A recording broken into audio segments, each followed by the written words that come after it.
ബിസ്മില്ലാഹിർ റഹ്മാനിർ റഹീം. പ്രിയപ്പെട്ട മുഅ്മിനീങ്ങളെ, നമ്മുടെ മുന്നിൽ വിജയത്തിനുള്ള മാർഗം ആ നേതാവിനെ സ്നേഹിക്കലാണ്, അവിടുന്ന് മേൽ സ്വലാത്തിനെ അധികരിപ്പിക്കലാണ്. ഇന്ന ശഹ്റ ശഅബാൻ, പണ്ഡിതന്മാർ അവരുടെ കിതാബുകൾ രേഖപ്പെടുത്തുകയാണ്, ഈ നാം ജീവിച്ചു കൊണ്ടിരിക്കുന്ന, നാം കഴിഞ്ഞുകൂടിക്കൊണ്ടിരിക്കുന്ന ഈ സന്ദർഭമുണ്ടല്ലോ, ഇതാ നഷ്ടപ്പെട്ടുകൊണ്ടിരിക്കുന്ന ഓരോ നിമിഷങ്ങളുമുണ്ടല്ലോ, ഈ മാസത്തിന്, ഈ ദിവസത്തിന്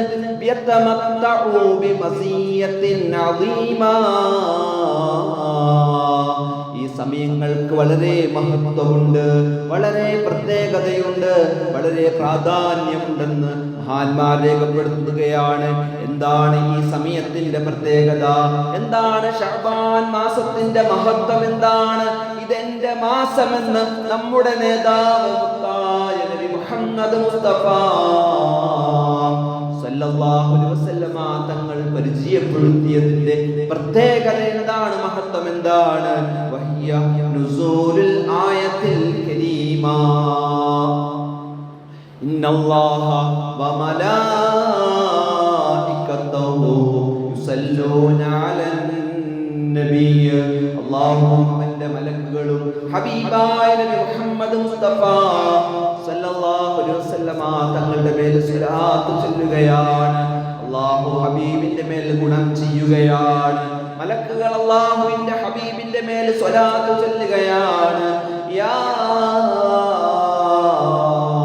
അയ്യുഹല്ലദീന ആമനൂ സ്വല്ലൂ അലൈഹി വസല്ലിമൂ തസ്ലീമാ. അതുകൊണ്ട് മുഅ്മിനീങ്ങളെ, അല്ലയോ സത്യവിശ്വാസികളെ, നിങ്ങൾക്ക് വിജയിക്കണോ, നിങ്ങൾക്ക് അല്ലാഹുവിന്റെ പൊരുത്തം നേടണോ, നിങ്ങൾ അല്ലാഹുവിനെ സ്നേഹിക്കുന്നുണ്ടെങ്കിൽ, അല്ലാഹുവിന്റെ ഇഷ്ടം നിനക്ക് നേടണമെങ്കിൽ അതിനുള്ള നിന്റെ മുന്നിലുള്ള വഴി ഫത്തബിഊനി. അല്ലാഹു ഖുർആനിലൂടെ പഠിപ്പിക്കുകയാണ്. ഹബീബായ നബി മുഹമ്മദ് മുസ്തഫ, ലോകൈക ഗുരു മുഹമ്മദ് മുസ്തഫ, താജ്ദാരെ മദീന മുഹമ്മദ് മുസ്തഫ,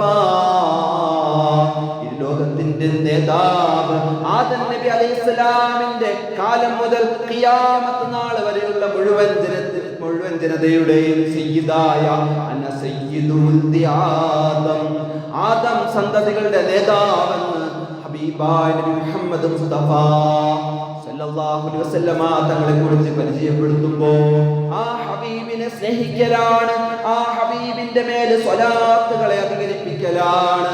ആ സ്വലാത്ത് ഉണ്ടെങ്കിൽ അവിടുത്തെ ശഫാഅത്ത് നമുക്ക് കിട്ടും. മുഅ്മിനേ, എത്രയോ അമലുകൾ നാം ചെയ്യുന്നുണ്ട്, എത്രയോ വലിയ ഇബാദത്തുകളുണ്ട്. അഫ്ദലുൽ ഇബാദാത്തിൽ ബദനിയ്യ, ശരീരം കൊണ്ട് ചെയ്യുന്ന ഇബാദത്തുകളിൽ ഏറ്റവും ശ്രേഷ്ഠമായത്, ഏറ്റവും മഹത്വമായത് അത് നിസ്കാരമാണെന്ന് പഠിപ്പിക്കപ്പെടുമ്പോൾ, ശരീരം കൊണ്ട് ചെയ്യുന്ന ഇബാദത്തുകളിൽ ഏറ്റവും ശ്രേഷ്ഠമായത് ഏതൊരു കുഞ്ഞിനും അറിയാം. UKG ക്ലാസ്സിൽ പഠിക്കുന്ന, 1ാം ക്ലാസ്സിൽ മദ്രസയിൽ പഠിക്കുന്ന കുഞ്ഞിനും അറിയാം, ശരീരം കൊണ്ട് ചെയ്യുന്ന ഇബാദത്തുകളിൽ ഏറ്റവും ശ്രേഷ്ഠമായ നിസ്കാരമാണ്.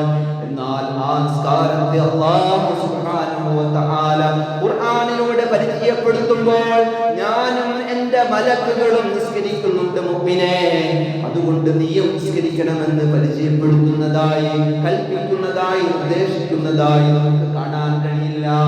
നിസ്കാരം, അതുപോലെ തന്നെ നോമ്പ് എത്രയോ ശ്രേഷ്ഠമാണ്, എത്രയോ ശ്രേഷ്ഠമായ നോമ്പാണ്.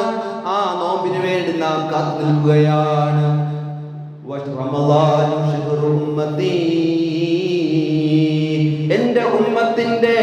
എന്റെ ഉമ്മത്തിന്റെ മാസമാണ് റമളാൻ എന്ന് പൊന്നാര ഹബീബ് മുത്തായ നബി മുഹമ്മദ് മുസ്തഫ സല്ലല്ലാഹു അലൈഹി വസല്ലം തങ്ങൾ പരിചയപ്പെടുത്തിയ റമളാനിന് വേണ്ടി നാം കാതോർക്കുമ്പോൾ, അതിനെ നാം വരവേൽക്കാൻ വേണ്ടി നമ്മുടെ വീടുകൾ, നമ്മുടെ പള്ളികൾ, നമ്മുടെ മനസ്സും ശരീരവും തയ്യാറാകുമ്പോ ആ റമളാനിന്റെ പ്രത്യേകത നോമ്പല്ലേ?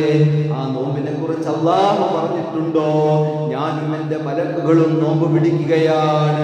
മൻ സാമ റമളാന ഈമാനൻ احتسابا غفر له ما تقدم من ذنبه حبيب محمد مصطفى സല്ലല്ലാഹു അലൈഹി വസല്ലം തങ്ങൾ പറയുകയാണ്, ഒരു മുഅ്മിനായ മനുഷ്യൻ ഈമാനോടെ ഉറച്ച വിശ്വാസത്തോടെ ഒരാൾ നോമ്പ് പിടിച്ചാൽ അവന്റെ എല്ലാ പാപങ്ങളും പൊറുക്കപ്പെടുമെന്ന് പഠിപ്പിക്കുമ്പോൾ ആ നോമ്പിനെ കുറിച്ച് അല്ലാഹ് പറഞ്ഞില്ല ഞാനും എൻ്റെ മലക്കുകളും നോമ്പ് പിടിക്കുകയാണ്, നിങ്ങൾ നോമ്പ് പിടിക്കണമെന്ന്.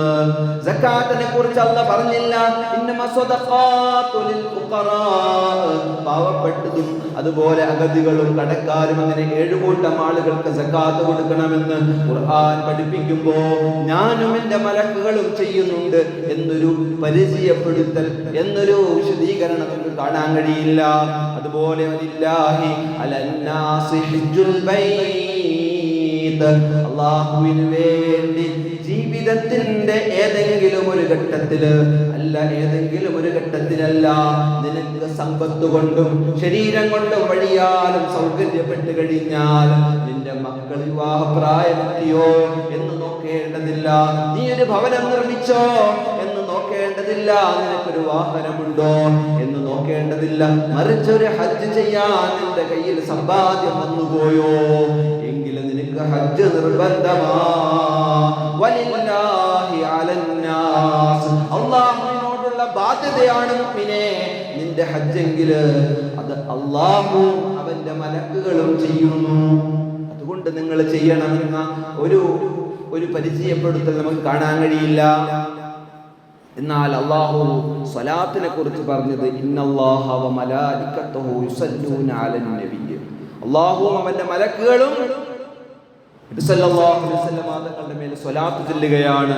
അതുകൊണ്ട് മുഅ്മിനീങ്ങളെ നിങ്ങളും സ്വലാത്ത് ചൊല്ലണമെന്ന് പരിശുദ്ധ ഖുർആൻ നമ്മോട് നിർദ്ദേശിക്കുമ്പോൾ പ്രിയപ്പെട്ട മുഅ്മിനീങ്ങളെ, ഈ ശഅബാൻ മാസത്തിൽ നാം ശഅബാൻ 1 മുതൽ ആദ്യ വെള്ളിയാഴ്ച മുതൽ പറയുന്നതാണ്, എന്നെങ്കിലും നാം മനസ്സിരുത്തി പടച്ചവൻ ഇത് ഹബീബായ നബി എന്റെ മാസം എന്ന് പരിചയപ്പെടുത്തിയ മാസം, സ്വലാത്ത് ചെല്ലാനുള്ള അല്ലാഹുവിന്റെ കൽപ്പന ഇറങ്ങിയ മാസം, ആ ഒരു ചിന്തയിൽ നാം സ്വലാത്ത് ചൊല്ലിയോ? എന്നോടും നിങ്ങളോടും ചോദിക്കപ്പെടേണ്ട ചോദ്യമാണ്. പ്രിയപ്പെട്ട മുഅ്മിനീങ്ങളെ, സ്വലാത്തുകൾ അധികരിപ്പിച്ച് റമളാനിന് വേണ്ടിയുള്ള ഒരുക്കം അതാണ്. സ്വലാത്തുകൾ കൂടുതൽ ചെല്ലൂ, നമ്മുടെ പാപങ്ങൾ പൊറുക്കപ്പെടും. സ്വലാത്തുകൾ കൂടുതൽ ചെല്ലുമ്പോ അല്ലാഹുവിന്റെ മുഹബ്ബത്ത്, അല്ലാഹുവിന്റെ സ്നേഹം നമ്മോടുണ്ടാകും. കുന്തും തുഹിബ്ബൂനല്ലാഹ്, അല്ലാഹുവിനെ ഇഷ്ടപ്പെടുന്നെങ്കിൽ നിന്റെ ഹബീബിനെ പിൻപറ്റി അവിടുന്ന് സ്നേഹിക്കാനാണ് അല്ലാഹു പറഞ്ഞത്. വിവിധങ്ങളോട് സ്നേഹമില്ലാതെ ആ മദീനയിലേക്ക്, ആ മദീന മലർവാടിയിലേക്ക് ഒരു സ്വലാത്ത് നമുക്ക് ചെല്ലാൻ കഴിയുമോ? ആ നബിയോടുള്ള സ്നേഹമാണ്, അനുരാഗമാണ് നമ്മുടെ ഹൃദയത്തിന്റെ ചങ്കില ചോരയായ മദീനയുടെ മണവാളനെ ഹബീബ് മുസ്തഫ ചൊല്ലുമക്കളെ, അസ്സലാത്തു വസ്സലാമു അലൈക യാ റസൂലല്ലാഹ് എന്ന് സലാത്തും സലാമും നാം ചെല്ലൽ, അത് നമ്മുടെ മേൽ അല്ലാഹു പറഞ്ഞ നിയമമാക്കിയ ഒരു നിർബന്ധമായ ബാധ്യതയാണ് സ്വലാത്ത്. തങ്ങളുടെ മേൽ സ്വലാത്ത് ചെല്ലുമ്പോഴാണ് നമ്മുടെ വിശ്വാസം പൂർണ്ണമാകുന്നത്, നമ്മുടെ എല്ലാ അനുഗ്രഹങ്ങളും നമ്മിലേക്ക് വന്നെത്തുന്നത്. റമളാനിന് വേണ്ടി ഒരുങ്ങേണ്ടത് സ്വലാത്ത് കൊണ്ടാണ്. അതുപോലെ നമ്മുടെ ഹൃദയം ശുദ്ധമാകും, നമ്മുടെ മനസ്സ് ശുദ്ധമാകും. അതുപോലെ സ്വദഖകൾ ചെയ്യാനുള്ള ആ ഒരു മനസ്സ് നാം ഉണ്ടാക്കിയെടുക്കണം.